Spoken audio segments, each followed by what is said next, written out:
દહેગામમાં જમીનના મામલે ધમકી આપતા વેપારીએ જીવન ટૂંકાવ્યું. પોલીસની ધીમી કાર્યવાહીના કારણે આરોપીઓને ફરાર થવાની તક મળી.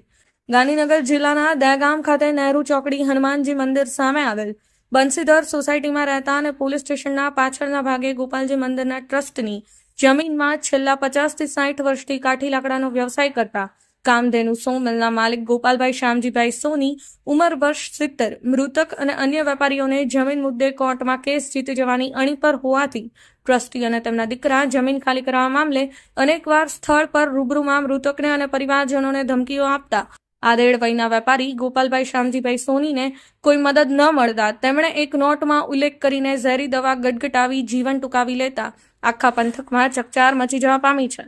આ મામલે મૃતકે દહેગામ પોલીસ સ્ટેશન, ગાંધીનગર જિલ્લા પોલીસ અધિક્ષક સહિત લાગતા વળગતા અધિકારીઓને લેખિતમાં રજૂઆત કરવા છતાં રાજકીય વગના કારણે મૃતકને અને પરિવારજનોની વેદના કોઈએ સાંભળેલ નહીં. ત્યારે ગોપાલજી મંદિરના ટ્રસ્ટી સુમેરુભાઈ રસિકભાઈ અમીન અને તેમના દીકરા કૌશલભાઈ સુમેરુભાઈ અમીન અને હર્ષિલ સુમેરુભાઈ અમીન વિરુદ્ધ જાનથી મારી નાખવાની ધમકીઓ આપી ગાળાગાળી કરવાની ફરિયાદ મૃતકના પુત્રએ નોંધાવી છે.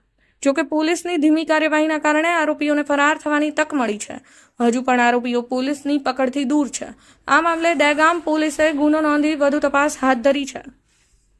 R J Rathod, crime media news, Dehgam.